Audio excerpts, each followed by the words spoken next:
So now everybody's saying it's going to be a 2029 Camaro and a four-door.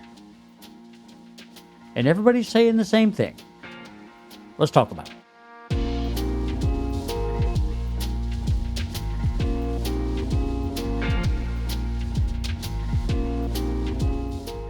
And when I say everyone, I mean like everyone except General Motors. That's GMAuthority.com.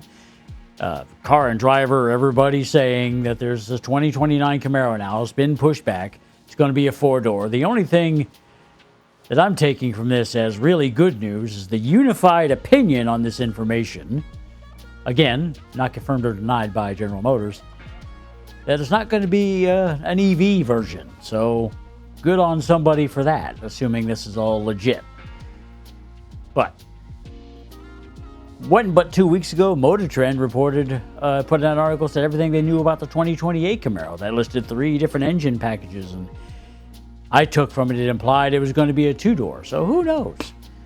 But this GMAuthority.com article, I guess they've been listening to me. They have to watch my video. They have to watch it. Because they no longer, nobody is saying, using the phrase, from a source familiar with the matter, or from a source close to the matter. They didn't name anybody. They didn't even fake it. They just said this is what's happening. I don't know. I scribbled out a couple of notes about it, some thoughts here as I'm trying to riff this video, and so it's going to be a little less refined, but four-door. Now, it doesn't say if that four-door is going to be an option or if that's going to be the standard. It implies standard to me. It says the manual transmission is going to be an option, which is interesting because I remember a time when the automatic was the option and the standard transmission, the manual, which is called standard for a reason, was the standard. But that's neither here nor there. And the four-door dimensions are said to make it similar to the Malibu or the Chevy SS. I mean, that's not surprising. But I'm thinking about this four-door thing, and I mean, nobody's really surprised. But here's my opinion. I think I've said this before, and it's going to be doubly so when it comes to a four-door. This needs to be a complete redesign.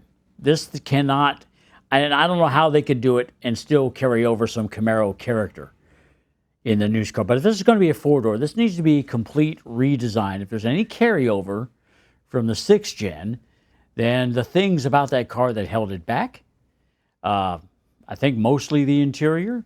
Somebody did an article, and I was reading it, and I think they may be right. That wasn't the primary reason that car didn't sold, but the interior was very lacking compared to the Mustang and the Dodge offerings. But that's subject for another video.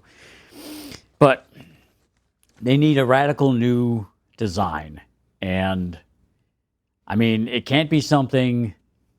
Is the new CT5 going to be redesigned? I don't know. I mean, obviously, when these things across all of the GM brands, these things, they kind of have a resemblance. You can tell they're General Motors cars. So if CT5 is getting a redesign, this Camaro needs to totally be redesigned just to give the people looking at it, something new to consider. And like I've said before, to try to improve the value proposition. Because I'm looking at this, and I don't see how this car can possibly be affordable. And by affordable, I mean affordable for the median income of $65,000, $70,000 a year in America, depending on where you live. And with the advent of 72, 84, 96-month financing, it just, and I'm going to say it, it makes 0 sense to buy one of these cars on that type of financing term. You need a hefty, hefty down payment, and if you're going to finance, it needs to be something down low. I mean, the other talk is about the performance variant. I guess the high-end trim level. I had Brink of Speed, Corvette channel. He did a video about somebody he had talked to that he had trusted. I don't know if they're at GM, but about, whatever the performance variant trim level will be, whether it be Z28, LT1, or whatever they want to call it. They're talking like 900 horsepower, supercharged V8 or something, but 900 horsepower, which that can't possibly be affordable. That's going to be a premium trim level, and it's probably going to be up there in dark horse price range. I think it's about $100,000. I can't see this car being less than $100,000. So they must know something we don't about these cars and how they're gonna how they plan to implement them with the power packages and everything else, and with gas prices being the way they are. They got to know something we don't. But again, that's just something I'm thinking about.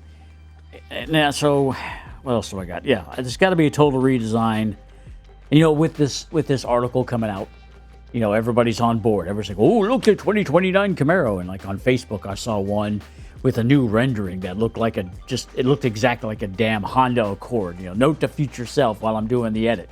If I find that picture, put it up on the screen. So it looks like a Honda Accord. It's stupid.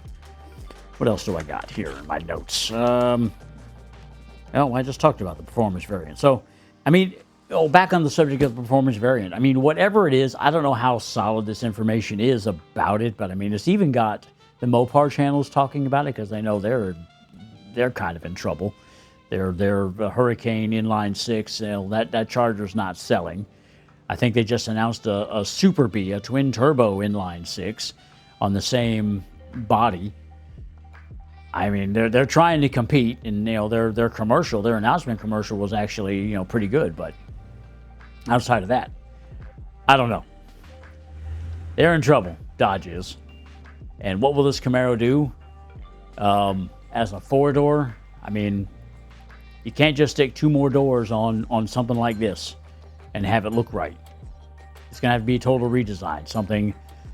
Something with the presence of the Impala SS from the late 90s, early 2000s. I'll put the picture up of the one I'm thinking. Of course, that was a huge car, but I like the stance of that one. Whatever this, I hope, being a total redesign, whatever it is, I hope the four-door has that stance. Then I think they'll be onto something. But without a formal announcement from General Motors themselves, Mary Barra rolling out to the podium to announce this car to the world, which I know she will do with great regret because she doesn't want it. Maybe then I'll believe it. But right now, I don't know. Everybody's saying the same thing. So does this story have any teeth? I don't know. GM is obviously rethinking something. And I pointed this out a long time ago with the announcement there was going to be a new Alpha 2.2 platform car. The 2028 timeline was impossible.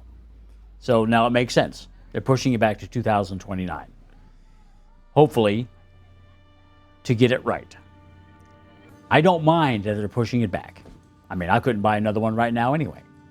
But to push it back, to take the extra time to get the car right on all facets, not just the styling, not just the engine package, but the pricing as well. That's all got to work together to be that value proposition for the American consumer that's cash-strapped right now to want to take on that burden if they're going to finance. But I don't know. If you have heard of something more current than anything I've said here about this, please post it in the comments. I'd love to hear it and talk about it. But until next time, I'm JR, and I am out.